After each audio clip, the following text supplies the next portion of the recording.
Di Garut, khususnya di wilayah Tarogong, nama Ikal sudah tak asing lagi di kalangan masyarakat.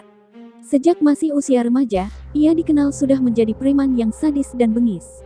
Saat ia masih berusia 14 tahun, tepatnya sekira tahun 2015 lalu, nama Ikal menjadi topik pembicaraan masyarakat karena dikabarkan telah membacok preman jalanan yang usianya sudah dewasa. Hal itu dilakukan Ikal di kawasan Cipanas Tarogong dan perbuatannya dipicu rebutan seorang pemandu lagu karaoke. Selang 1 tahun kemudian, warga kembali dibuat heboh dengan kabar pembacokan yang dilakukan Ikal terhadap pimpinan salah satu geng motor di wilayah Garut Kota. Ikal pun kemudian diburu polisi akan tetapi ia seolah raib entah kemana.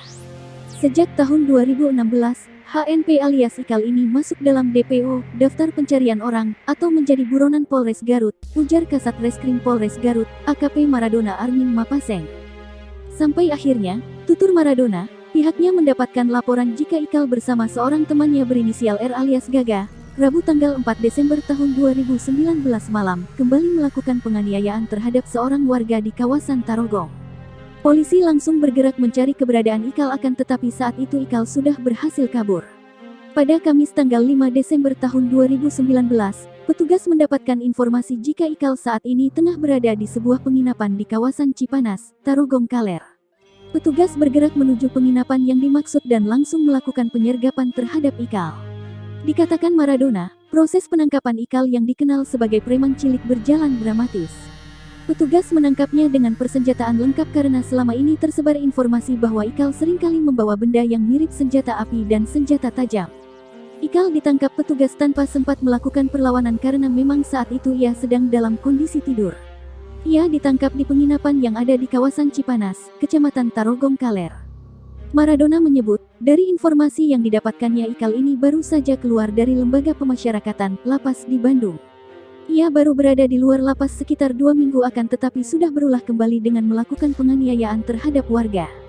Maradona mengatakan, Ikal ditangkap polisi dan kemudian ditahan di lapas Bandung karena telah melakukan penikaman terhadap seseorang pada 2017 lalu.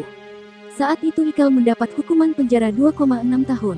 Baru 2 minggu keluar dari penjara di Bandung, Ikal sudah kembali melakukan kejahatan yakni menganiaya warga sehingga kini kembali harus berurusan dengan hukum. Ia tak henti-hentinya melakukan kekerasan dengan melakukan penganiayaan dan aksinya ini terbilang sadis dan bengis, ucap Maradona. Terkait dugaan adanya senjata api yang selalu dibawa Ikal kemanapun ia pergi, disampaikan Maradona, setelah diperiksa ternyata itu adalah airsoft gun. Polisi turut mengamankan sebilah senjata tajam jenis golok yang diduga sering digunakan Ikal untuk melakukan penganiayaan.